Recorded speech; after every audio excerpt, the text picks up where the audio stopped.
My self Vishwajeet Patel, Vijay Patel, research associate AU Anand.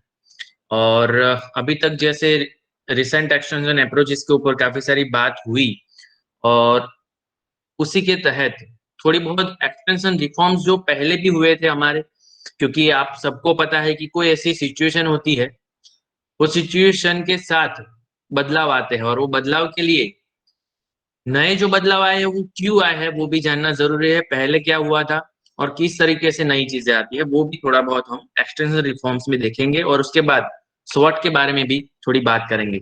और ज्यादा time आपका नहीं लूंगा, क्योंकि आप सुबह से मैं भी यहाँ पे ही था, और सुबह से ही आप इंटरेक्शन करते हुए अच्छे से वर्चुअल माध्यम के ऊपर आप कनेक्ट रहते हैं, तो मैं भी समझता हूँ आपको वहाँ पे नेट कनेक्शन और डेटा वगैरह का भी थोड़ा बहुत प्रॉब्लम आता है। तो ट्राई करूंगा आपको जो जितना टाइम में आपको यहाँ पे एक्सटेंशन रिफॉर्म्स के बारे में बात बताऊँ, वो जल्दी से थोड़ा बहुत आपको इन्फॉर्मेशन दूं और समझ में आए, इस तरीके से थोड़ी बहुत इन्फॉर्मेशन शेयर करना चाहूंगा। तो स्टार्ट करते हैं कि एक्सटेंशन रिफॉर्म्स जो हमारे हैं, बहुत सारे और डिफरेंट रिफॉर्म्स जो है किस तरीके से आ रहे थे पहले से ही, क्या सिचुएशन थी, तो वो देखते हैं कि अप्रोचेस की जरूरत क्यों पड़ती है। तो पहली चीज होती है कि हमारा जो एग्रीकल्चर बैकग्राउंड हम देखें, तो पहले सबकी नीड होती है बेसिक की रोटी कपड़ा मकान, और उसकी वजह से ही पूरी लाइफ ऐसे चलती थी। पहले तो इतना जॉब वगैरह इसकी जरूरत पहले नहीं थी, क्योंकि पहले तो सिर्फ लाइफ चलानी थी, वही सबके माइंड में होता था, बहुत सालों पहले की बात कर रहा हूँ। और उसी टाइम में सबको खाने के लिए भी इधर उधर भटकना पड़ता था, वो सारी चीजों के अगर अरसे की बात करूं, तो उसी टाइम स्टार्टअप हुई ये अप्रोचेस की। और स्टार्टिंग में 1950 से हम स्टार्ट करते हैं, तो आप सबको पता होगा कि सीडीपी, कम्युनिटी डेवलपमेंट प्रोग्राम, उससे स्टार्टअप हुआ। और कौन सी साल में है किसी को पता है सीडीपी आया था? शायद किसी को पता हो।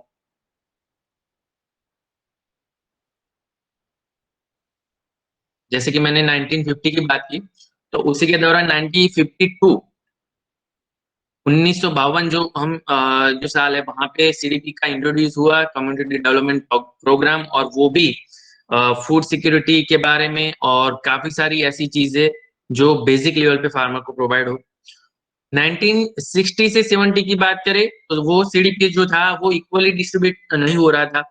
तो 1960 से 70 के बीच में उसकी शुरुआत हुई कि जो सीडीपी में जो सारी चीजें जा रही है, वो इक्वली डिस्ट्रीब्यूट हो सभी फार्मर्स को। उसके बाद 70 से 90 का जो दशक है, वहां पे और हम देखें तो उससे आगे टीएनबी का अप्लाई करने के लिए इंट्रोड्यूस होने जा रहा था। टीएनबी हम सबको मालूम है 1974 में हुआ, और वो भी डेनियल बैनर जो है उनके माध्यम से इंट्रोड्यूस हुआ। वो जो बेसिक अप्लाई करना था, वो फोकस्ड ऑन प्रोडक्शन के बेस पे था ज्यादातर, क्योंकि इक्वली डिस्ट्रीब्यूशन सारी चीजों का हो रहा था। उसके बाद प्रोडक्शन के ऊपर थोड़ा बहुत फोकस किया, और वो भी प्रोडक्शन कैसे, तो ग्रीन रिवॉल्यूशन सही से लाया जाए, उसी के बेस पे एग्रीकल्चर एंड एलाइड सेक्टर के ऊपर थोड़ा बहुत ध्यान डाला गया। उसमें क्रॉप सेंटर, मतलब एलाइड सेक्टर है उसको थोड़ा बहुत छोड़ के क्रॉप सेंटर ज्यादा रहे, उसको फोकस किया। और 1965 में भी ग्रीन रिवॉल्यूशन स्टार्टअप किया। स्टार्टअप में कौन से स्टेट लिए वो किसी को पता है? ग्रीन रिवॉल्यूशन में 3 से 4 स्टेट जो ग्रीन रिवॉल्यूशन के अंदर स्टार्टिंग बेस पे रहे, किसको पता है तो बता सकते हैं। फूड प्रोडक्शन को इंक्रीज करने के लिए कुछ स्टेट में स्टार्टअप किया। कमेंट बॉक्स चालू। पंजाब, हरियाणा। यस नील कुमार सर, बिल्कुल सही बात है। पंजाब, हरियाणा और यूपी से स्टार्टअप किया, और वहां से फूड प्रोडक्शन को बढ़ावा देने के लिए ग्रीन रिवॉल्यूशन का स्टार्ट किया। बिल्कुल सही बात नील कुमार सर। सेकंड रिवॉल्यूशन भी स्टार्टअप किया, और उसमें भी ऑर्गेनिक फार्मिंग को ज्यादातर जोर दिया। हमारे डॉक्टर अब्दुल कलाम सर है, उन्होंने भी काफी टाइम उनका जिक्र किया था ऑर्गेनिक फार्मिंग के ऊपर जोर डालने के लिए। और इसी तरीके से बदलाव आते गए। और वो जो रिफॉर्म्स जो इस तरह से चले, उसमें ज्यादातर कौन कौन सी ऐसी रियलिटीज है, वो हम अगर देखें तो फील्ड रियलिटीज हम अगर देखते हैं, तो इंफॉर्मेशन का सही तरीके से क्रिशियल रोल होता है यही इंफॉर्मेशन टेक्नोलॉजी डिसेमिनेशन में। तो कम्युनिकेशन का जो मेन रोल है वो भी फील्ड रियलिटीज में हम देख सकते हैं। कोई भी इंफॉर्मेशन है वो टाइमली वहां तक पहुंचे, वो काफी इम्पोर्टेंट है। और ज्यादातर जैसे कि अभी हमारे सर जो है प्रिंसिपल रामेती से जो सर ने बताया था कि ये जो मोबाइल है काफी सारे ऐसे फैमिली में भी है लेकिन फार्मर कम यूज कर रहा है। तो वही बात यहाँ पे भी है कि फील्ड रियलिटीज में अगर देखा जाए तो ज्यादातर जो चीज की मार्केटिंग होती है उसमें भी एग्रीकल्चर की हम देखें तो बहुत कम है। क्योंकि आजकल बहुत सारा, हम अगर पोशाक की बात करें या खाने की चीज की बात करें या फिर आईटी की बात करें, काफी सारे ऐसे टूल्स है और ऑनलाइन लोग शॉपिंग करते हैं। तो वो सारी चीजों के कंपेयर में एग्रीकल्चर का जो मार्केटिंग है वो यहाँ अगर हम देखें तो वो मैं आपको बताऊंगा कि एग्रीकल्चर डिपार्टमेंट एक्सटेंशन जो हम सारे लोग जो स्टाफ करते हैं वो ऑल ओवर देखा जाए तो करीबन 30% है। इनपुट डीलर्स की बात करें तो वो 40% अराउंड करते हैं। वो कंपनी में ज्यादा इसलिए है क्योंकि काफी सारे फार्मर्स जो शॉप पे जाते हैं और जो डेपो वाले हैं, डीलर्स भी है, तो वो लोग अगर जैसे ही बोलते हैं कि इतना डालना है तो वो उनकी बात ज्यादा जल्दी मान लेते हैं क्योंकि वहां से परचेस करते हैं और वो लोग जो है डायरेक्टली जो वैसे बोलते हैं उस तरह से डालते हैं। तो ज्यादातर वो लोग डिसेमिनेशन इंफॉर्मेशन का इस तरह से करते हैं, उसका 40% बताया गया है। तीसरे स्थान पे लीड फार्मर्स जो है, प्रोग्रेसिव फार्मर्स, वो लोग कलीग को बताते हैं और वो सारी चीजें उसको काउंट किया है 30 से 31% अराउंड। और लास्ट में मीडिया आता है।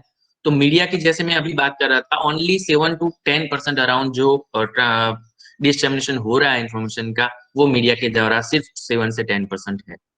तो मेन बात यही पे ही है कि वो सारी चीजों के बारे में ज्यादा अवेयरनेस आनी जरूरी है।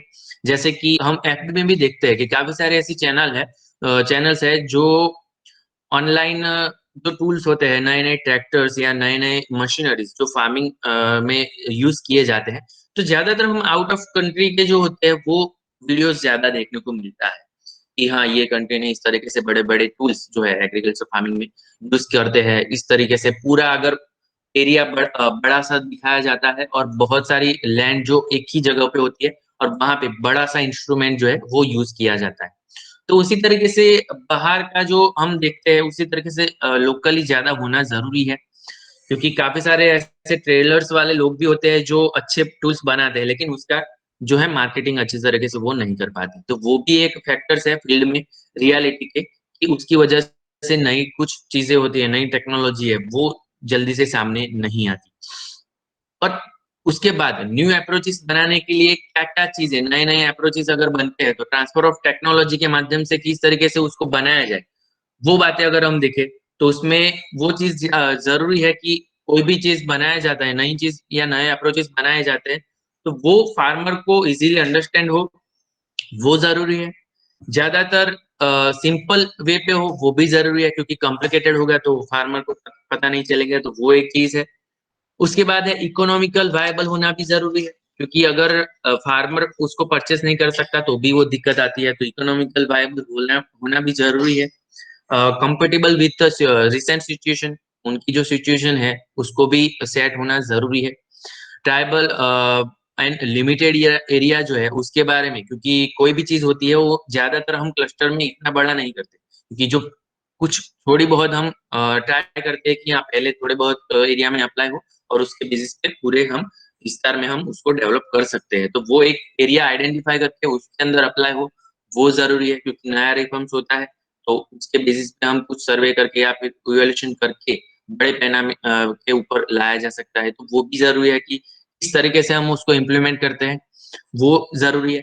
लास्ट में एक सोचना है कि कोई भी चीज इम्प्लीमेंट होती है वो सस्टेनेबली लॉन्ग टर्म के लिए अप्लाई हो, वो भी ज्यादा जरूरी है। तो सस्टेनेबली और लॉन्ग टर्म के लिए हो वो भी हम देखना बनता है। उसके बाद कुछ इमर्जिंग चैलेंजेस है जो नेचर के ऊपर डिपेंड है, वो भी हम इंक्लूड कर सकते हैं क्योंकि उसको ध्यान में रखते हुए भी ये सारे रिफॉर्म्स डिसाइड करना जरूरी है। जैसे कि लैंड डिग्रेडेशन होता है, नेचुरल रिसोर्स जैसे कि रिस्क के अंदर कुछ स्पीसीज होती है जो थ्रेटन्ड स्पीसीज भी बोलते हैं हम, तो वो उसका भी किस तरीके से मैनेजमेंट हो वो भी जरूरी है। बाद में बायोडाइवर्सिटी जो लॉस होता है कि कोई एरिया जो होता है और उसके अंदर कोई प्रोडक्शन है वो बाकी के कंपेयर में बहुत सारा बोलते हैं ना कि वहाँ की कुछ बात ही अलग है। उसी तरीके से कुछ टेस्ट टेस्ट के वाइज़ बोलो या फिर प्रोडक्शन के वाइज़ बोलो या फिर कोई भी फैक्टर्स ले लो, उसका प्रोडक्शन किसी और के और एरिया के कंपेयर में अच्छा होता है अ, सभी एग्रीकल्चर फैक्टर्स के कंपेयर में। तो वो बायोडायवर्सिटी हम बोलते हैं, तो उसका लॉस ना हो, वो भी ध्यान में रखना ज़रूरी है। क्लाइमेट चेंज अगर हम बोलते हैं, वो भी बहुत अहम फैक्टर्स करता है। ओवर कंजप्शन और वेस्ट जो होता है, वो भी एक मुद्दा बनता है हमें ध्यान में लाने के लिए। सॉरी, हाँ, लेक्चर में कुछ करूँ। उसके बाद है पॉपुलेशन प्रेशर्स, वो भी बहुत अहम बात है। पुअर कंट्री, ग्लोबल कंपटीशन, तो ये सारी चीजें नेचुरल फैक्टर्स के हिसाब से हम अगर देखते हैं तो वो सारे फैक्टर्स इंक्लूड करना बहुत जरूरी है और उसके ऊपर ही नए रिफॉर्म्स डिसाइड करें, वो भी ध्यान में रखना होता है। उसके बाद हम देखते हैं अलार्मिंग सिचुएशन कि जिसकी वजह से हम उसमें बदलाव ला ला सकते हैं। जैसे कि बात करें कि बहुत सारा फूड प्रोडक्शन ऑलरेडी हमारी कंट्री में होता है, लेकिन उसमें भी वैल्यू एडिशन के लिए काफ़ी सारी ऐसी प्रोडक्ट्स हम करते हैं और उसी के तहत हम अगर देखते हैं तो उसमें फूड फूड लॉस जो है वो भी ज़्यादा होता है। जैसे कि लेस देन 1% अराउंड जो है, वो फूड ग्रेड के लिए जाता है, 1.3% अराउंड वेजिटेबल्स एंड फ्रूट्स है, वो प्रोसेस के लिए जाता है। तो ज़्यादातर हम 40 से 70% जो डेवलप्ड कंट्री है, वो लोग इतना ज़्यादा यूज़ करते हैं और हम जो है लेस देन 5% अराउंड करते हैं। तो वो भी एक चीज़ है। और जो लॉस मैंने बोला कि पोस्ट हार्वेस्ट टेक्नोलॉजी में जो लॉस होता है, वो अगर हम देखें तो किसी और कंट्री की एनुअल जो करोड़्स में जो उसकी इनकम है, उतना तो हमारा एग्रीकल्चर वेस्ट हमारे डेटा में हमने देखा है, कितना तो हमारा एग्रीकल्चर वेस्ट होता है। तो वो एक चीज़ होती है कि हम पोस्ट हार्वेस्ट टेक्नोलॉजी में ज़्यादातर लॉस कर देते हैं।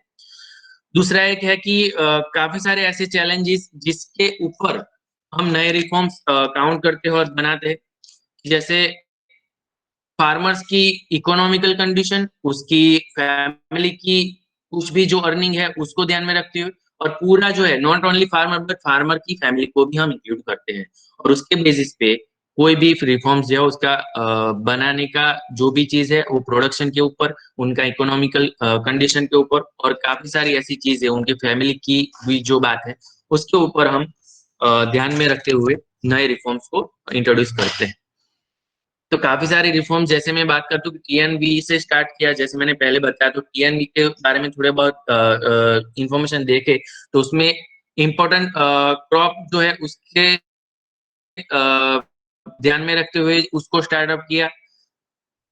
एक क्रॉप में काफी सारी प्रैक्टिसेस होती है, तो सभी प्रैक्टिसेस को ना लेते हुए कोई एक प्रैक्टिसेस को ध्यान में लिया और उसके ऊपर काम किया। सभी फार्मर्स को ना लेते हुए जो प्रोग्रेसिव अवॉर्डेड फार्मर है उसको ध्यान में लिया और जो भी सुपरविजन या इवोल्यूशन रखना है, मॉनिटरिंग करना है, तो वो भी स्पेसिफिक फार्मर्स और प्रैक्टिसेस के ऊपर डिपेंड किया और उसी के तहत टीएनवी को रिसर्च और ट्रेनिंग में करते हुए काफी सारा डेवलपमेंट उस 1974 के बाद में हुआ। एटिक की बात करें दूसरे अप्रोचेस में, तो वो भी काफी सारी इंफॉर्मेशन जो वन वे के माध्यम पे, क्योंकि वहाँ पे फार्मर्स को कोई भी इंफॉर्मेशन अगर एग्रीकल्चर की चाहिए तो रिसेंट अपडेटेड नॉलेज जो है वो भी मिलता है, नई वेराइटीज आती है या फिर नई टेक्नोलॉजी है वो भी एटेक के माध्यम से मिल जाती है। अगर नई वेराइटी इंट्रोड्यूस हुई है तो वो कौन से सेंटर पे से मिलेगा, वो भी वो लोग इंफॉर्मेशन देते हैं और अगर फार्मर बोलते हैं तो वहां से उनका कांटेक्ट करवा के उनको भी वो सारे इनपुट्स वो दिलाते हैं। तो एटेक का काम भी बहुत सराहनीय होता है। टीवी के जैसे अगर बात करें कृषि विज्ञान केंद्र की, तो वो भी 1974 के बाद पौंडीचेरी में इंट्रोड्यूस हुआ और वहां पे भी काफी सारे ऐसे मैंडेट है, वो भी हमने देखे हैं कि ऑन फार्म ट्रेनिंग जो है वो भी वो लोग डेवलप करते हैं। लोकेशन स्पेसिफिक जो प्रोडक्शन है वो भी साइंटिस्ट के माध्यम से फ्रंटलाइन डेवलपमेंट, फ्रंटलाइन डेमोन्स्ट्रेशन करवाते हुए वो भी साइंटिस्ट के माध्यम से फार्मर्स को अवेयर करते हैं कि हाँ ये वेराइटी है वो आगे की कंपेयर से इस तरीके से बेहतर है और वो भी कर सकते हैं। तो वो भी एफएलडीज फार्मर्स के फील्ड के ऊपर भी एक एक्सपेरिमेंट के तौर पे करवा के वो भी अवेयरनेस वो लोग क्रिएट करते हैं। टेरेस क्रॉप्स की एफएलडीज वो लोग करते हैं, स्किल बेस्ड ट्रेनिंग भी वो लोग करवाते हैं, वुमेन एम्पावरमेंट के ऊपर भी काफी सारी ट्रेनिंग जो है वहां पे होती है। और ट्राई करते हैं ज्यादातर कि रिसेंट और अपडेटेड नॉलेज फार्मर्स तक पहुंचे। उसकी काफी सारी ट्रेनिंग के माध्यम से इंफॉर्मेशन वो लोग कंडक्ट करते हैं और देते हैं। काफी सारे अच्छे डेमोन्स्ट्रेशन भी फील्ड के ऊपर केवीके के माध्यम से मिलते हैं। एक्सटेंशन वर्कर्स का भी काफी सारा रोल्स उसमें है। एसएस के उसके बाद आता है वो भी सरदार स्मृति केंद्र जो है वो यहाँ हमारे यहाँ नवसारी आनंद और जूनागढ़ जो है वहां पे भी एक बनाया गया है। वहां पे फार्मर्स को एक मोटो मिले, ऐसे मोटो जो हमारे सरदार वल्लभ भाई पटेल है, क्योंकि वो क्रुशियल रोल है और उनका जो मेन फैक्टर जो कृषि का उत्पादन और कृषि में बढ़ावा जो है वो एक हम बोलते हैं ना कि एक डायरेक्शन दे, तो वो उनके सरदार पटेल सर को ध्यान में रखते हुए उनका एक स्टैच्यू और उनका एग्जीबिशन उनके स्मृति चिन्ह में बनाया गया और सरदार स्मृति केंद्र नाम दिया गया। वहां पे भी काफी सारे फार्मर्स के रिलेटेड एग्जीबिशन रखे जाते हैं और उनकी भी मीटिंग होती है। वहां पे भी फार्मर्स को और साइंटिस्ट को सीधा कांटेक्ट हो उसी तरीके की मीटिंग और एग्जीबिशन भी रखाया जाता है और वहां पे काफी अच्छी इंफॉर्मेशन फार्मर्स को मिले उनका ज्यादातर ख्याल रखा जाता है। एनएटीपी नेशनल एग्रीकल्चर टेक्नोलॉजी प्रोजेक्ट वो भी सभी आईसीआर के तहत उसका ऑर्गेनाइजेशन हुआ। आत्मा भी आपको पता है ग्राउंड लेवल पे एक्सटेंशन वर्क के तहत आत्मा के एपीडी डीकेडी और काफी सारे जो ऑफिसर्स है अच्छे से वो लोग काम करते हैं, ट्रेनिंग भी करते हैं। वहां पे फार्मर्स को सीधा कांटेक्ट हो उसी तरीके से बहुत सारी ट्रेनिंग आत्मा के तहत होती है। एनएआईपी नेशनल एग्रीकल्चर इनोवेशन प्रोजेक्ट भी उसके बाद आया। उसमें भी लाइवलीहुड सिक्योरिटी के बारे में इंप्रूवमेंट हो वो सारी बातों के लिए स्कोप था। और क्रिटिकल कैपेसिटी ऑफ आईसीआर की जो थी उसमें भी इनोवेशन के माध्यम के ऊपर प्रोजेक्ट उन्होंने स्टार्ट किया। एग्रीकल्चरल क्लिनिक्स जो है वो भी स्टूडेंट को जो नए ग्रेजुएट्स होते हैं उनको एक एंटरप्रेन्योरशिप डेवलपमेंट प्रोवाइड हो उसी तरीके से एग्री क्लिनिक को इंट्रोड्यूस किया। केसीसी जैसे हमारे सर ने बात की केसीसी किस तरह से काम करता है, फार्मर्स को सीधा उनके फील्ड पे जो इन्फॉर्मेशन है वो प्रोवाइड करता है। अभी तक तो कुछ अगर ऐसे फोटोग्राफ्स है जो एक्सप्लेन नहीं कर पाते तो वो फार्मर सीधा वहां पे फील्ड पे से फोटो क्लिक करके केसीसी की कुछ एप्लीकेशन रहती है वहां पे भी ट्रांसफर हो जाता है और वहां बैठे एग्रीकल्चर ऑफिसर वो फोटो को देख के जो प्रॉब्लम्स है वो फार्मर को कॉल करके बताता है। उतनी टेक्नोलॉजी भी डेवलप हुई है। उसके बाद एफएलडी फ्रंट लाइन डेमोन्स्ट्रेशन की बात करें तो वो भी मैंने आपको बताया कि केवीके में इफेक्टिव काम करते हैं। सेल्फ हेल्प ग्रुप भी एक कॉन्सेप्ट आया, 10 से 12 लोगों का ग्रुप बनता है और वहां पे भी इफेक्टिवली विलिंगली लोग जुड़ते हैं और खुद का और दूसरों का भी अच्छा सा और भला हो उस तरीके से वो लोग खुद एम्पावरमेंट क्रिएट करते हैं। फार्मर लेड एक्सटेंशन किया है जो फार्मर के तहत मैनेजमेंट होता है उसमें भी साइंटिस्ट को इंक्लूड किया और स्पेशली रिसर्च बेस्ड जो भी चीजें हैं वो भी फार्मर के मैनेजमेंट थ्रू साइंटिस्ट की हेल्प लेते हुए वो लोग करते हैं। मार्केट लेड एक्सटेंशन मार्केट जो है वो फार्मर को सही से प्रोवाइड हो उसी तरीके से मार्केट लेड ग्रुप भी उन्होंने इंट्रोड्यूस किया। और काफी सारा कॉन्ट्रैक्ट फार्मिंग है, पीपीपी है, काफी सारे ऐसे मोड जो फार्मर को बेनिफिट करवाए। पीआरए भी एक टूल्स है जो फार्मर को बेनिफिट दिलवाता है। आप लोगों को भी बेसिक पता होगा कि उसमें सेकेंडरी डेटा रिव्यू भी लिखे जाते हैं, डायरेक्ट ऑब्जर्वेशन भी लिया जाता है, सोशल मैप क्रिएट किए जाते हैं, रिसोर्स मैप। और वो सोशल मैप इसी तरीके से कि वो विलेज है उसकी पूरी हिस्ट्री, पहले कौन से क्रॉप करते थे, किस तरीके से कौन कौन से प्रॉब्लम फेस करते थे, कौन सी जगह गांव में कहाँ पे है, मंदिर है तो कहाँ पे, इरिगेटेड एरिया गांव में कितने हैं, तो वो सारी चीजें एक ही मैप में इंक्लूड हो जाए ऐसे हिस्ट्री मैप की पीआरए में इंक्लूड करते हैं और फार्मर को हम किस तरीके से बेनिफिट करवाए वो एक ही मैप से पता चल जाता है। तो ऐसे पीआरए के टूल्स भी फार्मर को बेनिफिट करवाए ऐसे हमारे सर्वे में भी हम उसको ले सकते हैं। पार्टिसिपेटरी रूरल अप्राइजल के तहत हम वो भी रिफॉर्म्स इंक्लूड करते हुए अच्छे से फार्मर को बेनिफिट करवा सकते हैं। और एनजीओ जो एग्रो टूरिज्म और काफी सारे ऐसे कॉन्सेप्ट जो हमें पता है। एग्रो टूरिज्म की भी बात करूँ तो ऐसे फार्मर्स जो खुद की लैंड को अच्छे से यूज ना कर पाए और जिसके पास थोड़ा बहुत पैसा हो और वो वहां पे इन्वेस्ट करे, क्योंकि वहां पे नेचुरल को भी हम इंक्लूड कर सकते हैं, एग्रीकल्चर को भी इंक्लूड कर सकते हैं। ऑर्गेनिक फार्मिंग के जो हम प्रोडक्शन करते हैं वेजिटेबल का, तो वो कोई और फार्मर है और उनके फील्ड पे अगर ग्रो अप करता है तो वो खुद के प्लेस पे जो उन्होंने डेवलप किया एग्रो टूरिज्म के माध्यम पे, तो वहां पे भी उसका सेलिंग वो कर सकता है। और उसी तरीके से इंटीग्रेटेड अप्रोच के तहत खुद का मार्केटिंग भी करता है, जो एग्रो टूरिज्म बनाता है वहां पे, और दूसरे को भी बेनिफिट करवा सकता है। तो ये सारे कॉन्सेप्ट हमारे रिसेंट एक्सटेंशन में आए, और काफी सारे ऐसे कंस्ट्रेंट होते हैं, और कंस्ट्रेंट की वजह से ही ये सारे रिफॉर्म्स बनाया जाता है। और कंस्ट्रेंट में अगर देखें तो पुअर कम्युनिकेशन पहला आता है, lack of farmer focus on feedback, multiplicity on the technology transfer system, और inadequate technical capacity within the extension system. और काफी सारे ऐसे कंस्ट्रेंट है जिनकी वजह से रिफॉर्म्स जो है उसको बदलाव लाना होता है, और नए रिफॉर्म्स को भी ऐड करना जरूरी होता है, क्योंकि काफी सारे ऐसे फार्मर्स भी होते हैं जो पुरानी उनकी प्रैक्टिसेस है उनको चेंज करना नहीं होता उनको। तो वो कैसे उनके अंदर बदलाव लाया जाए, वो भी नए अप्रोचेस में वो लोग इंट्रोड्यूस हमें करवाते हैं। तो ये सारे कंस्ट्रेंट के साथ नए अप्रोचेस को लाना जरूरी हुआ। उसी के माध्यम से और एक जो कॉन्सेप्ट है स्वॉट का, वो आपको थोड़ा बहुत मैं आपको समझाऊंगा।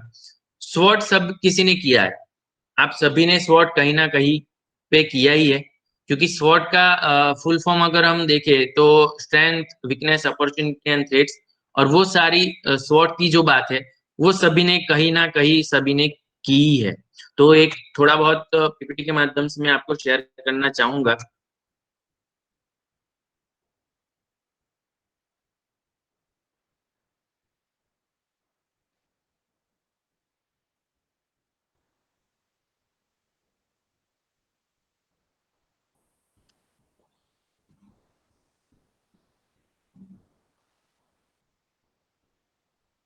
तो जैसे कि मैंने आपको बताया कि स्वॉट के बारे में थोड़ी बहुत जानकारी। तो स्वॉट, S for the strength, W for the weakness, O for the opportunity and T for the threats. तो उसी के तहत स्ट्रेंथ एंड वीकनेस है वो इंटरनल फैक्टर है, अपॉर्चुनिटी एंड थ्रेट्स है वो एक्सटर्नल फैक्टर्स है। क्योंकि स्ट्रेंथ एंड वीकनेस जो है वो डिपेंड करता है इंटरनली कि हम किस तरीके से उसको मैनेज करें। और अपॉर्चुनिटी एंड थ्रेट्स, कब अपॉर्चुनिटी आए और कब थ्रेट्स आ जाता है वो हमारे ऊपर डिपेंड नहीं होता। वो कब आता है वो फिक्स नहीं होता, इसलिए उसको एक्सटर्नल फैक्टर्स बोलते हैं। स्वॉट की हम डेफिनेशन देखें तो वही, कि उसका जो फुल फॉर्म है उसी को ही हम स्वॉट बोलते हैं। और स्वॉट काफी सारी जगहों पे हो सकता है, ऑर्गेनाइजेशन में, प्रोजेक्ट के अंदर, बिजनेस के अंदर, कुछ चीज स्टार्ट करनी है तो उसके अंदर, हमारी पर्सनल लाइफ में कुछ अगर हम डिसाइड नहीं कर पाते कि क्या करें, तो उसमें भी हम स्वॉट को इंक्लूड कर सकते हैं। मतलब कि स्वॉट हम सभी जगह पे अप्लाई कर सकते हैं। और उसी के तहत काफी सारे एलिमेंट्स अगर हम देखें तो वो खुद स्वॉट बनता है। और स्ट्रेंथ इंडिविजुअली हम बात करें तो it is a basic asset of the organisation. सबके पास खुद की ऑर्गेनाइजेशन या इंस्टीट्यूट की स्ट्रेंथ होती है। जैसे कि आपका स्टाफ है तो आपके स्टाफ के अंदर जो स्टाफ के ऑफिसर्स काम करते हैं, तो हर एक इंडिविजुअली और ऑफिसर्स की खुद की एक स्किल होगी उनके काम में, कि कोई जो ऑफिसर्स है वो इस तरह के काम कर सकता है, दूसरे ऑफिसर है इस तरीके से। अगर ट्रेनिंग की इंस्टीट्यूट है तो उसमें भी, कि ये जो ऑफिस के ऑर्गेनाइजेशन के ऑफिसर्स है, तो उनकी ट्रेनिंग करने की जो स्किल है उनके ऑफिसर्स की अच्छी, दूसरे के कंपेयर में अच्छी है, तो वो खुद की एक स्ट्रेंथ बनती है कि हाँ, ये ऑफिसर्स की इस तरीके से स्ट्रेंथ है और ये इंस्टीट्यूट की स्ट्रेंथ है। वो ट्रेनिंग करने के लिए उनके पास ऑडियो विजुअल एड है और काफी सारी चीजें हैं, तो वो खुद की ऑफिस की और ऑर्गेनाइजेशन की स्ट्रेंथ हो जाती है कि वो अच्छी तरीके से सबके सामने प्रेजेंट कर सकते हैं। वीकनेस, तो वीकनेस भी खुद के ऑफिस में या खुद के अंदर कौन कौन सी वीकनेसेस है वो खुद को मालूम होता है। और वो वीकनेस हम जानते हुए उसको किस तरीके से मैनेज करें, वो भी इंटरनली हमारे ऊपर डिपेंड करता है। दूसरा है अपॉर्चुनिटी, कि हम किस तरीके से कौन से एनवायरनमेंट में हम उसको प्रॉब्लम्स को भी अपॉर्चुनिटी मान ले। वो एक्सटर्नली फैक्टर्स को हम किस तरीके से कंट्रोल करते हैं वो अपॉर्चुनिटी में इंक्लूड करता है। और इंटरेस्टिंग ट्रेंड्स जो है उसके तहत हम अगर अवेयर होते हैं तो कोई भी प्रॉब्लम को हम इजीली फेस करते हुए वो प्रॉब्लम को प्रॉब्लम ना मानते हुए अपॉर्चुनिटी में कन्वर्ट कर लेते हैं। तो अपॉर्चुनिटी एक एलिमेंट्स है। थ्रेड्स, तो थ्रेड्स जैसे मैंने कहा कौन से टाइम में किस तरीके से कौन सी सिचुएशन में प्रॉब्लम्स आ जाते हैं, वो भी कोई ऐसा फिक्स नहीं होता। तो थ्रेड्स को भी हम कैसे मैनेज करते हैं, कोई भी रिस्क होता है, कोई भी उसकी कंट्रोलेबिलिटी है, वो ऑर्गेनाइजेशन में डिपेंड करता है कि अगर अच्छा लीडर है, अच्छा मैनेजमेंट करने वाला हो, तो उसको अच्छे से अगर मैनेज करता है, तब भी वो चीजों में से, थ्रेड्स में से उभर के बाहर आता है। तो हम अगर आगे देखें कि उसकी प्रोसीजर नो, जो है एनालिसिस। हाँ सर। थोड़ा स्लो, हेलो। बहुत स्पीड हो रहा है। ओके, थोड़ा बहुत। ओके, थोड़ा फास्ट हो जाता है। Okay sir. तो मैं आपको थोड़ा धीरे से अगर बोलना चाहूँ, तो एक प्रोसेस बनती है स्वॉट एनालिसिस में कि पहला एरिया के माध्यम में identify the key result of area. स्वॉट अगर अप्लाई करते हैं तो सबसे पहले क्या करना है कि कोई एक एरिया है, उसको आइडेंटिफाई करना है। दूसरा कि कंडक्ट इंटरनल अप्राइजल। दूसरे फैक्टर्स जो अगर प्रोसेस में दिखाया जाए तो उसमें कंडक्ट द इंटरनल अप्राइजल दूसरा है, तीसरा है कंडक्ट द एक्सटर्नल अप्राइजल, और फोर्थ है स्ट्रेटेजिक एक्शन ऑफ प्लान। कहीं पे भी हम स्वॉट अप्लाई करते हैं तो स्टार्टिंग में वो एरिया जो जिसमें हम काम करते हैं वहां पे आइडेंटिफाई करते हैं। उसमें भी इंटरनल चीज देखते हैं कि हाँ, हमारी स्ट्रेंथ ये है और वीकनेस ये है। तो वो स्ट्रेंथ और वीकनेस को किस तरीके से हम कंट्रोल करते हैं, वो हमें दूसरे जो कंडक्ट इंटरनल अप्राइजल है उसमें प्रोसेस में लेना है। तीसरा जो है कंडक्ट एक्सटर्नल अप्राइजल, तो एक्सटर्नल में जैसे मैंने बताया कि अपॉर्चुनिटी एंड थ्रेट्स को इंक्लूड करते हैं। तो अपॉर्चुनिटी थ्रेट्स को कैसे हैंडल करना, वो हमें हमारी जो स्किल है उसके माध्यम को इसको यूज करते हुए सेट करना है। तो वो एक्सटर्नल अप्राइजल है। और फोर्थ नंबर पे है स्ट्रेटेजिक एक्शन ऑफ प्लान। तो जैसे मैंने बताया कि हमने एरिया को आइडेंटिफाई किया, इंटरनल एक्सटर्नल फैक्टर है उसको ध्यान में लिया, और वो सारी चीजों को इंक्लूड करते हुए एक प्लान बनाते हैं कि ये ट्रेनिंग या ये चीज है, अगर कुछ मीटिंग है तो उसको हम किस तरीके से प्लान करें। वो लास्टली हम स्ट्रेटेजिक प्लान का हम शेड्यूल या वगैरह बनाते हैं। तो वो सारी चीजों को ध्यान में रखते हुए लास्ट में हम उसका प्लानिंग करते हैं। तो वो एक प्रोसीजर है कि शॉर्ट में किस तरीके से स्टेप बाय स्टेप हम आगे जाते हैं। और वो भी हम एग्जाम्पल के तौर पे आगे हम देखेंगे कि किस तरीके से स्वॉट की जो है उसको प्रोसीजर बनती है। तो पहला हम अगर एग्जांपल लेते हैं तो यहाँ जॉय करके एक फ्लोरिस्ट है जो खुद का एक शॉप वहां पे रखता है फ्लावर की। और फ्लावर की शॉप रखता है मीत नाम के, मीत जॉय है और जॉय नाम का जो लड़का है, वो फ्लावर्स का शॉप जो है उसमें कैरेबियन फ्लावर्स सेलिंग करता है। कैरेबियन फ्लावर्स जो उसके अगल बगल में किसी के पास नहीं है। और वही कैरेबियन फ्लावर्स उनकी स्ट्रेंथ हो जाती है कि उसके उसको छोड़ के किसी के पास नहीं है, तो उसका सेलिंग अच्छा ही होगा, क्योंकि किसी से रिपीटेडली चीज वो नहीं बेचता, लेकिन सबको छोड़ के कुछ अलग सेलिंग करता है। तो वो खुद की एक स्ट्रेंथ है जिसको चलते हुए वो सेलिंग करता है। तो यहाँ स्वॉट में एज फॉर द स्ट्रेंथ वो कैरेबियन फ्लावर के साथ सेलिंग करता है जॉय, वो उसकी स्ट्रेंथ है। बाद में हम देखते हैं वो खुद तो सेलिंग करता ही था, लेकिन साथ साथ में अ, उसको सेलिंग करते हुए मार्केटिंग की भी जरूरत रहेगी, क्योंकि नया शॉप है तो सबको पता तो चलना चाहिए कि उसने फ्लावरिंग की शॉप खोली है। तो वो किस तरीके से करे, तो वो सोशल मीडिया के जरिए हो सकती है, लेकिन सोशल मीडिया उसको नहीं आता, किस तरीके से उसको यूज किया जाता है वो जॉय को नहीं पता। तो वो उसकी वीकनेस है कि वो सोशल मीडिया को कैसे यूज किया जाए वो नहीं आता, तो वो उसकी वीकनेस बन गई।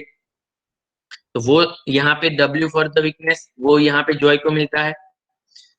फिर बाद में ट्रॉपिकल फ्लावर्स जो है उसकी डिमांड बढ़ती है कैरेबियन फ्लावर्स की, और उसको वही सीजन में वेडिंग की सीजन आती है, और वेडिंग सीजन में उसकी एक अपॉर्चुनिटी हो जाती है कि कैरेबियन फ्लावर को अच्छे से वो वेडिंग सीजन में उसको सेलिंग कर पाए। तो यहाँ पे उसको अपॉर्चुनिटी मिलती है, वो फॉर द अपॉर्चुनिटी कि वो अच्छी तरीके से उसका जो सेलिंग है वेडिंग सीजन में बढ़ाए। तो वो उसकी अपॉर्चुनिटी बन गई। आगे जाके देखते हैं कि अपॉर्चुनिटी के साथ उसको थ्रेड्स भी मिलता है। पहले तो उसकी खुद की एक ही दुकान थी कैरेबियन फ्लावर्स की, लेकिन साथ में एक गैस स्टेशन के पास में दूसरा एक उसका कॉम्पिटिटर आ जाता है और ग्रेग्स नाम का दूसरा एक फ्लोरिस्ट वहां पे वही कैरेबियन फ्लावर्स का सेलिंग शुरू कर देता है। तो उसकी कंपटीशन बढ़ गई और साथ में उसका थ्रेट्स भी बढ़ गए। तो ये एक स्वॉट का यहाँ पे एग्जांपल मिलता है कि पूरा यहाँ अगर हम देखें, ट्रॉपिकल कैरेबियन फ्लावर्स उसकी स्ट्रेंथ थी जो किसी के पास नहीं था। सोशल मीडिया उसको नहीं आता था तो मार्केटिंग नहीं कर पाता था, तो डब्ल्यू फॉर द वीकनेस हुई वो। तीसरा, ब्रीडिंग की सीजन आई तो उसको अपॉर्चुनिटी मिली कि वहां पे वो सेलिंग अच्छे से कर पाता है, और लास्ट में उसका कॉम्पिटिटर आ जाए तो वो थ्रेट्स बन के उसका कॉम्पिटिटर आ जाता है। तो यहाँ पे स्वॉट हमें पता चलता है, उस एक कॉन्सेप्ट बनता है स्वॉट किस तरीके से हमारे लाइफ में भी, हमारे ऑर्गेनाइजेशन भी किस तरीके से फेस आउट करते हैं, वो यहाँ पे एग्जाम्पल के तौर पे आपको मैंने दिखाया। आगे जाके हम थोड़ी बहुत बात करें एक ऑब्जेक्टिवली नर्सरी का, तो उसमें भी हम किस तरीके से मार्केट में लाया जाता है वो हम देखते हैं कि नई एक नर्सरी है, उसमें अगर उसको अगर मार्केट में लाना है तो वहां पे कैसे स्वॉट इंक्लूड कर सकते हैं।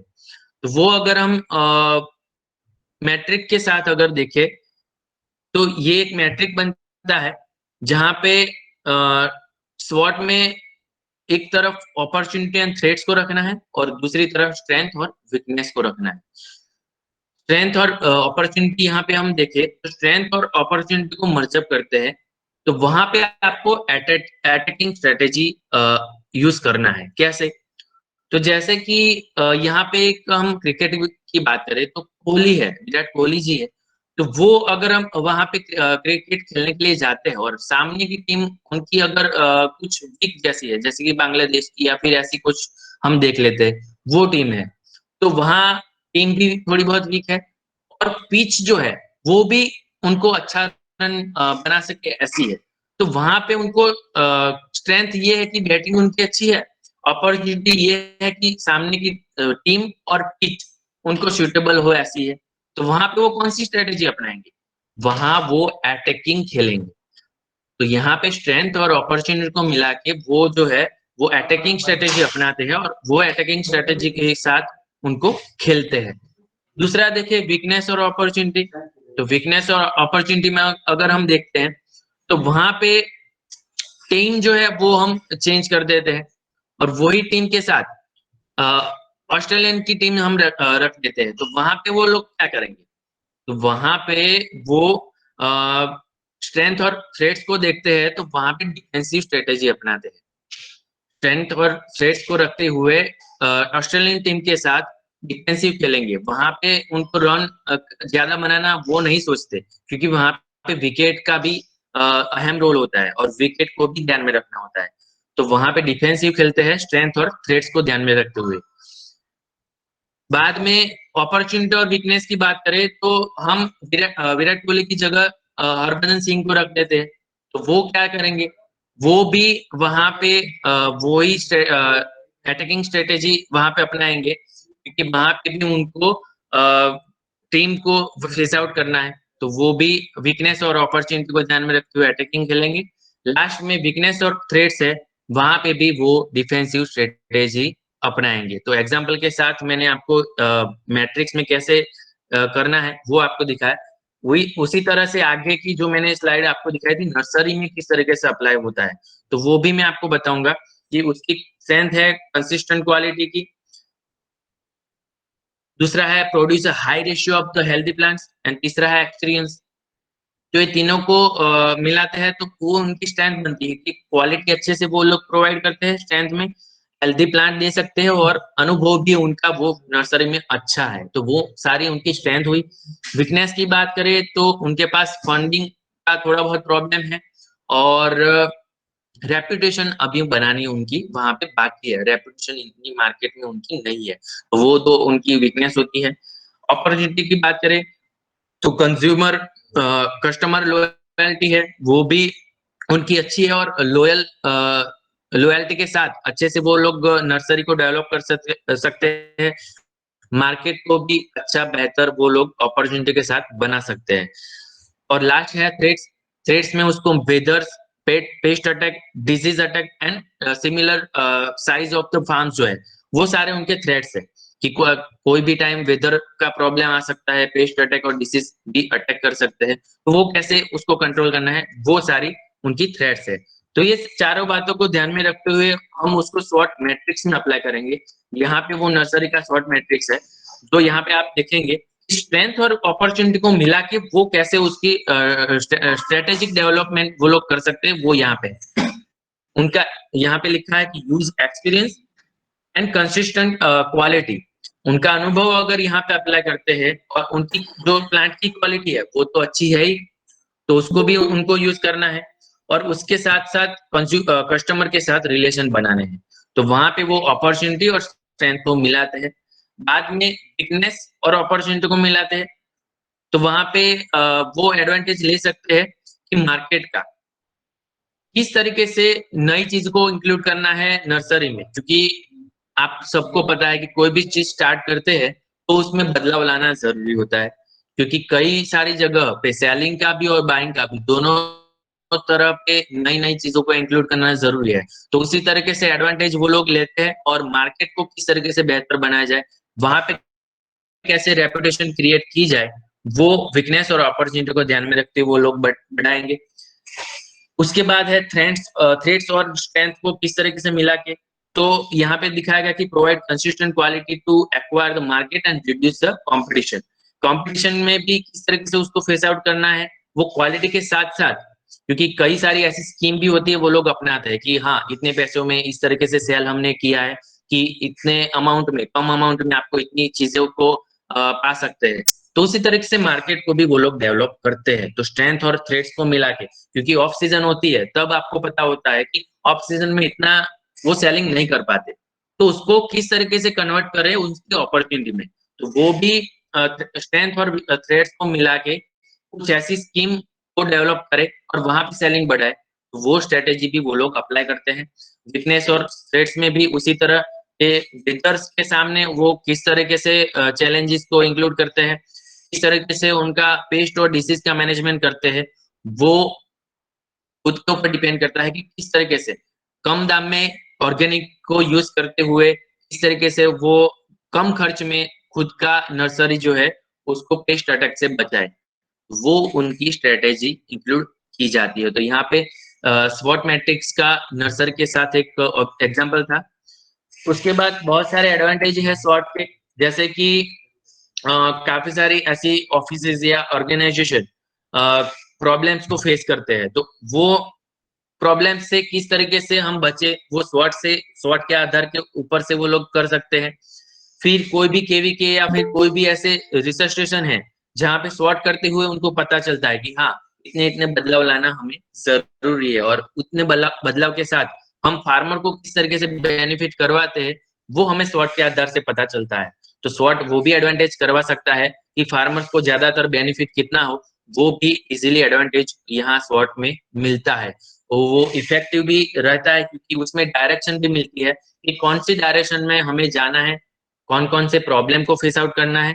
तो यहाँ एडवांटेज के माध्यम में हमें पता चलता है कि ये सारे डायरेक्शन में हम जा सकते हैं, ये सारी हमारी रिस्पॉन्सिबिलिटी और पॉसिबिलिटी के साथ साथ लिमिटेशन को साथ रखते हुए किस तरीके से हमें ऑफिस को या फिर हमारे ग्रुप को आगे बढ़ाना है। तो ये एडवांटेज के साथ हमें नेविगेट करता है, हमें डायरेक्शन देता है, और स्वॉट करना सभी इंस्टीट्यूट या सभी के लाइफ में जरूरी है। लिमिटेशन में देखते हैं, तो लिमिटेशन भी वही चीज होती है कि ज्यादातर कोई भी इंस्टीट्यूट, जैसे कि यहाँ अगर हम आपको बताऊं कि सभी ऑफिसर्स को खुद की ऑफिस के या खुद की ऑर्गेनाइजेशन के स्वॉट करके हमें देना है, तो जैसे ही आप एक्सरसाइज वहां पे करते हैं, आपकी ऑफिस की कुछ स्ट्रेंथ है, आपकी ऑफिस की कोई वीकनेस है, तो वो सारी चीजें आप एक कागज में लिखते हैं और वही एक्सरसाइज के तौर पे आप लोग जो है वो हमें देते हैं, तो हमें पता चल जाता है कि आपकी ऑफिस की ये वीकनेस है, तो वो वीकनेस का मैं यहाँ से फायदा उठाऊंगा। तो ये सारी चीजें भी स्वॉट में होती है कि आपका स्वॉट अगर किसी के अंडर में या फिर किसी को ऐसी इंफॉर्मेशन पता चलती है तो वो आपका फायदा भी उठा सकते हैं। तो वो एक लिमिटेशन के तौर पे बनता है। तो ज्यादातर हमें देखना है कि स्वॉट जो है हमें उस तरीके से करे जो हमें आगे जाके दिक्कत ना करवाए, प्रॉब्लम को फेस ना करवाते। तो वही लिमिटेशन स्वॉट के अंदर इंक्लूड की जाती है। काफी सारे ऐसे मतलब जैसे रूल्स थोड़े बहुत फॉलो करना होता है, वो यहाँ पे दिखाया गया है कि स्पेसिफिक स्वॉट होना चाहिए, क्योंकि स्वॉट में ऐसा भी होता है कि काफी सारी ओवर थिंकिंग के तहत हम अगर चले जाते हैं तो कुछ डायरेक्शन से अलग भी हम इधर उधर भटक जाते हैं। तो वो जरूरी होता है कि कोई भी स्वॉट करे तो वो स्पेसिफिक हो, कि आपके ऑर्गेनाइजेशन को ही इंक्लूड किए, नहीं कि वहां से हम बाहर चले जाए। तो वो एक स्पेसिफिक वो जरूरी है, क्योंकि हमें एक ऑब्जेक्टिव को ध्यान में रखते हुए जाना है। तो वो रूल्स यही है कि कोई भी स्वॉट करे वो स्पेसिफिक आपके ऑब्जेक्टिव्स को ध्यान में रखते हुए हो। एनालिसिस करे वो एक शॉर्ट हो, वो भी जरूरी है, क्योंकि इतना लंबा स्वॉट होना भी जरूरी नहीं है। क्योंकि कोई भी हम स्वॉट करते हैं तो वो सिर्फ एक पेज में आ जाए, ज्यादा इतने पेज बढ़ाने की या ज्यादा आपके रीजंस उसमें इंक्लूड करने जरूरी नहीं है। एक ही सेंटेंस में काफी सारे रीजंस को इंक्लूड कर दे, ऐसे भी होना चाहिए। तो यहाँ पे वही है कि be specific, short and simple and subjective, not more than 1 pages. एक ही पेजेस में सारी इंफॉर्मेशन आ जाए, ऐसे सॉर्ट करना जरूरी है। कहाँ पे उसका यूज है, जैसे मैंने बताया था कि इंडस्ट्री में यूज होता है। स्ट्रेटेजिक प्लानिंग जहाँ पे होती है वहां पे स्वॉट का यूज होता है। इंडिविजुअल स्वॉट भी करते हैं, हाउस होल्ड और फैमिलीज में भी स्वॉट करते हैं, प्राइवेट ऑर्गेनाइजेशन में स्वॉट करते हैं, गवर्नमेंट ऑफिसेज में जहाँ पे नई स्कीम को कुछ इंट्रोड्यूस करवाना होता है वहां पे वो लोग भी स्वॉट करते हैं। पॉलिटिक्स की बात करते हैं, जैसे कि यहाँ हमें रिसेंट अभी थोड़े टाइम पहले ही काफी सारी नगर पालिका वहाँ की जो इलेक्शन गया, तो वहां पे भी आपने देखा कि काफी सारी जगहों पे पॉलिटिशियन लोग जो रैलियां निकालते हैं या फिर उनका प्रचार करते हैं, वहां भी वो लोग स्वॉट इस्तेमाल करते हैं कि कहाँ पे हमारे मतदार, कहाँ पे जो हमें वोट देंगे उसका स्वॉट निकाल के वहां पे वो रैलियां करते हैं। वहां पे भी देखते हैं कि कौन कौन से ऐसे स्कोप है जो उनकी स्पीच में इंक्लूड कर सकते हैं, कि आपके एरिया में ये चीज नहीं है, हम आएंगे तो ये आपको देंगे। तो वो स्वॉट के आधार के ऊपर से वो लोग उनकी स्पीच में इंक्लूड करते हैं, और उसी के बेस पे वहां पे रैलियां या फिर मीटिंग्स इंक्लूडेड या एडजस्ट करते हैं। तो वो सारी चीज वहां पे भी अप्लाई हो सकती है। कुछ ब्रांड नहीं आती है तो वो लोग भी, बिजनेस नया डेवलप करना है तो वहां पे भी स्वॉट की जरूरत है। रिसर्च स्कीम नई डालनी है, एक्सटेंशन प्रोग्राम बनाने हैं, टेक्नोलॉजी नई इंट्रोड्यूस करवानी है, तो सभी जगहों पे स्वॉट का इस्तेमाल होता है। और उसी के तहत उनके एनालिसिस के डिपेंड में ही सारी चीजों का पता चलता है कि कौन सी चीज नहीं लानी है। यहाँ पे गुजरात के अंदर एक स्वॉट यहाँ पे दिखाया गया है कि ओवरऑल जो एग्रीकल्चर है वो सिर्फ स्वॉट के माध्यम से आपको एक पेज के अंदर दिखाया गया है। यहाँ पे तो स्ट्रेंथ है एक पेज में, लेकिन अगर हम लिखने जाए तो 4 कॉलम एक ही पेज में बना के ये स्वॉट आपको दिखा सकते हैं कि गुजरात के अंदर एग्रीकल्चर में कैसे स्वॉट हम यहाँ पे देखते हैं। तो आपको यहाँ पे मैं दिखाऊंगा कि स्ट्रेंथ जो है वो इंक्लूड की गई है कि 8 एग्रो क्लाइमेटिक जोन हमें मिला है। गुजरात में 1600 सी की कोस्टल लाइन जो है वो भी हमें मिली है, किस तरीके से वो उसको इस्तेमाल करे। कौन कौन से क्रॉप है जो हमें अच्छा हाई वैल्यू क्रॉप्स जो हम बोल सकते हैं, तो वहां पे कॉटन है, कैस्टर है, टोबैको, इसबगोल, क्यूमिन, ये सारे क्रॉप्स है जो हमें हाई वैल्यू क्रॉप है और बेनिफिट करवा सकते हैं फार्मर को इंक्लूड करते हुए।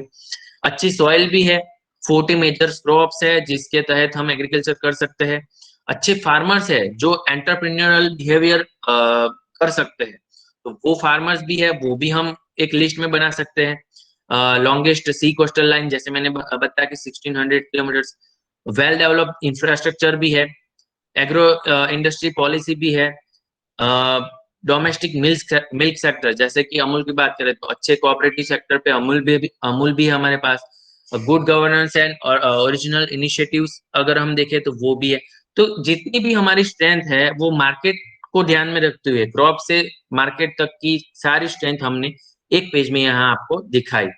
उसी तरह से वीकनेस की बात करें तो हमारे पास वीकनेस क्या है, तो 70% एरिया रेन के ऊपर डिपेंड करता है। वो इसलिए वीकनेस है क्योंकि अगर अच्छे से बारिश नहीं हुई तब क्या करें, तो वो भी एक वीकनेस है। ड्रॉट प्रोन एरिया जो भी हमारे यहाँ पे है वो इंक्लूड किया जाए। एरिड सेमी एरिड रीजन कितने हैं, डिक्लाइन होल्ड लैंड होल्डिंग कितने में है, जहाँ पे लैंड का प्रॉब्लम्स है, जहाँ पे पानी का अगर कुछ बताए कि पानी का स्टोरेज ज्यादा है, वहां पे रहता है कई जगहों पे जो एग्रीकल्चर लैंड में यूज नहीं कर सकते।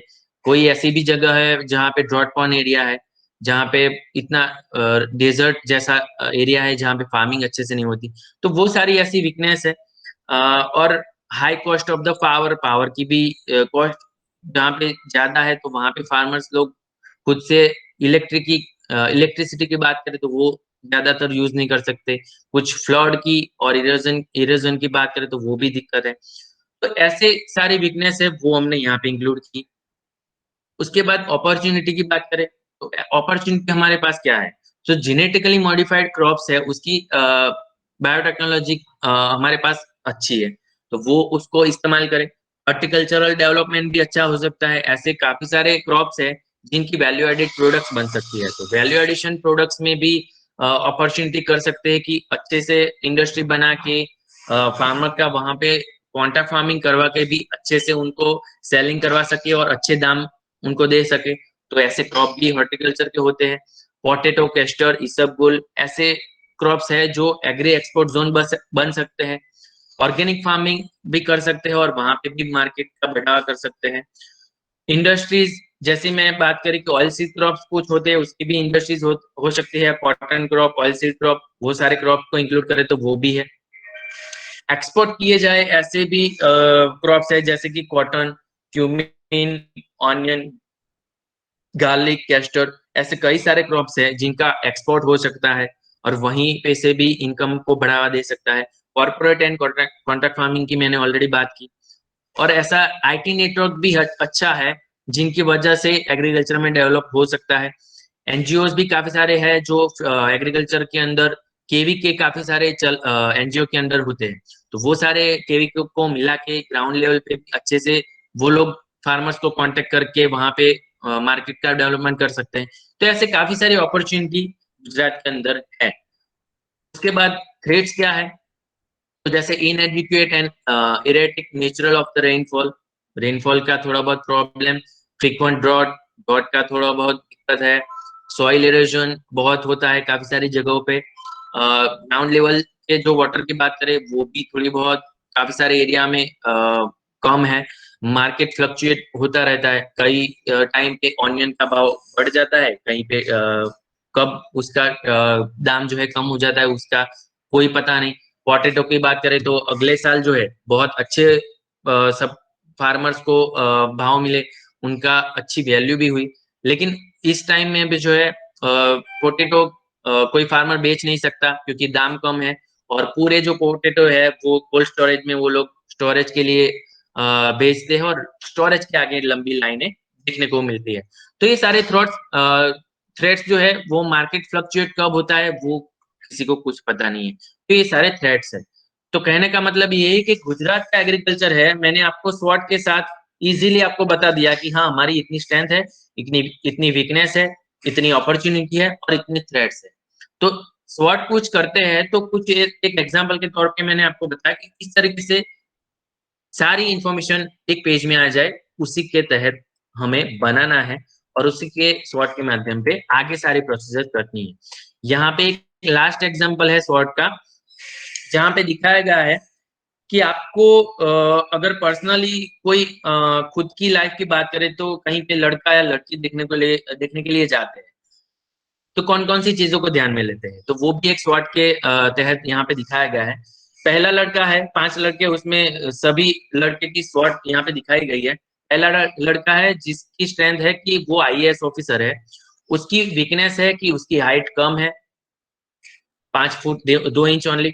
उसकी अपॉर्चुनिटी अगर देखें तो ये है कि उनके जो पापा है वो एमपी है, रूलिंग पार्टी के। और थ्रेड्स हम अगर देखें तो उसकी गर्लफ्रेंड भी है। तो यहाँ पे पहला बंदा है जहाँ पे आपको यहाँ पे उसकी strength, weakness, opportunity and threads मिलती है।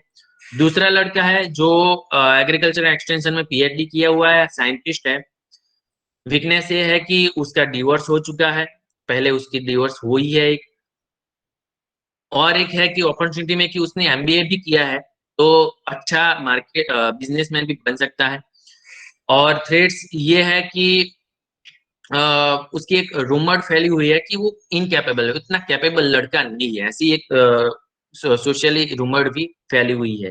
तो दूसरे लड़के की ये एक शॉट है।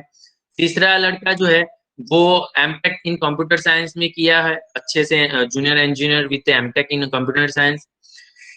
उसकी वीकनेस है कि he can not communicate properly due to the stammering. वो स्टैमरिंग उसकी बोलने में थोड़ा बहुत हिचकाता है, अच्छे से बोल नहीं पाता, स्टैमरिंग होता है। अपॉर्चुनिटी ये है कि स्पोर्ट्समैन है और मतलब अच्छे से कंट्री लेवल में उसका योगदान दिया गया है, और वो जो उसकी स्पोर्ट्स खेलने की जो कारीगरी है वो स्पोर्ट्स कंट्री लेवल पे है। दैट्स यही है कि उसका कोर्ट में केस पेंडिंग है और वो एक थ्रेट्स है। चौथा लड़का है आईपीएस ऑफिसर है, एमटेक किया हुआ है इलेक्ट्रिकल इंजीनियरिंग में। वीकनेस है कि गुड लुकिंग नहीं है, थोड़ा बहुत काला है। उसकी जो और अपॉर्चुनिटी है कि उसकी सिस्टर आउट ऑफ कंट्री है, यूएसए में है, तो हो सकता है फ्यूचर में वो भी वहां पे आउट ऑफ कंट्री जा सकता है, वहां पे भी अच्छा अर्निंग कर सकता है, तो वो इसकी अपॉर्चुनिटी है। और उसकी थ्रेट्स ये है कि उसके फैमिली में 90% लोगों को डायबिटिक की प्रॉब्लम है। लास्ट वाला जो है पांचवा लड़का, उसकी अगर हम बात करें तो वो असिस्टेंट डायरेक्टर के तौर पे डिपार्टमेंट ऑफ एग्रीकल्चर में वहां पे उनकी ड्यूटी निभा रहे हैं। उनकी वीकनेस है कि वो स्मोक एंड ड्रिंक ज्यादा करता है। और अपॉर्चुनिटी है कि एमबीए की डिग्री भी ली हुई है और एकेडमिक रिकॉर्ड भी अच्छा है, तो आगे जाके अच्छे से बिजनेस भी कर सके। और थ्रेट्स उसका कोई नहीं है। तो यहाँ पे अलग अलग 5 लड़कों की स्वॉट यहाँ पे दिखाई गई है, और पांचों की खासियत अलग अलग है, किसी की कुछ स्ट्रेंथ है, किसी की कुछ वीकनेस है, कोई अपॉर्चुनिटी है, थ्रेड्स है। तो आपको मैं पूछना चाहूंगा कि ये 5 में से कौन सा लड़का या लड़की आप डिसाइड करेंगे कि कौन सा लड़का या लड़की अच्छी है?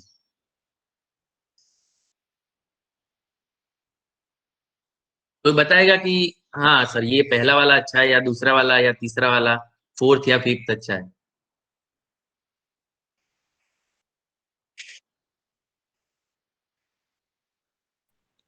पहला वाला। ओके, पहला वाला सही है। अब सर कैसे सही है? किस तरीके से, आपने क्या सोचा, और वही आपको बताना है कि कैसे वो सही है आपके थिंकिंग से।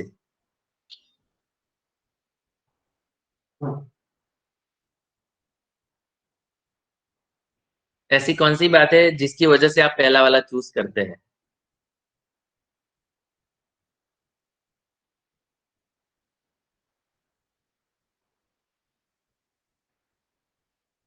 आप बता सकते हैं सर कि हाँ इसकी वजह से मैंने पहला वाला चूज किया कि हाँ वो सही है करके।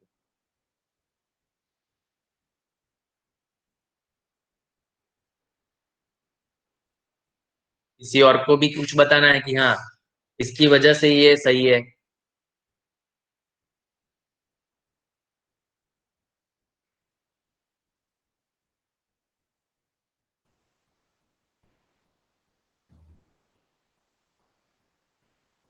सर ने यही सोचा होगा, चलो मैं बता देता हूँ कि पहला वाला जो है उसका स्ट्रेंथ देखे तो आईएएस ऑफिसर है, हाइट भले ही थोड़ी बहुत कम है, और थ्रेड्स में देखा जाए थोड़ी एक गर्लफ्रेंड है, लेकिन शादी के बाद वो छुड़वा सकते हैं, और उसकी वजह से वो अच्छा है। उनके पापा भी रूलिंग पार्टी के एमपी है। तो वो उन्होंने, सर ने देखा कि हाँ ये सारे वीकनेस एंड थ्रेड्स जो है वो हम इस तरीके से मिटा सकते हैं, और उसी लिए उसी ही लिए उन्होंने फर्स्ट वाला चूज किया।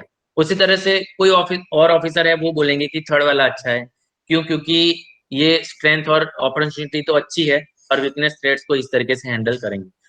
तो हर एक का स्वॉट जो है वो सेम नहीं होता, हर एक का स्वॉट जो है वो अलग अलग होता है।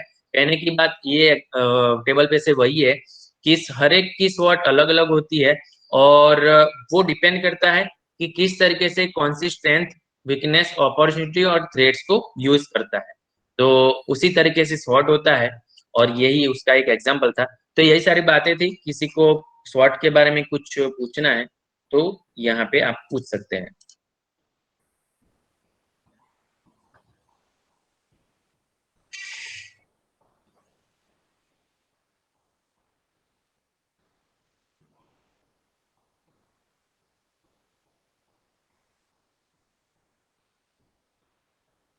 मुझे लगता है किसी को कुछ क्वेश्चन नहीं है।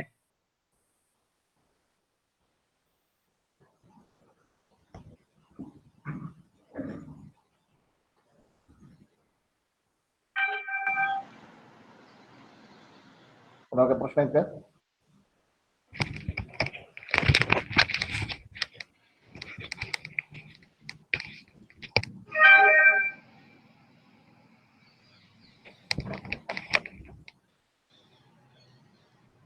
थँक्यू सर, छान माहिती दिली, आभार। ओके, हाँ, thank you so much sir कि आप सभी ने सही से और ध्यान से आप मुझे सुना, तो thank you so much to all. अब नेक्स्ट मैं सर को बताऊंगा कि आगे की जो भी जानकारी है वो आपको देंगे। थँक्यू।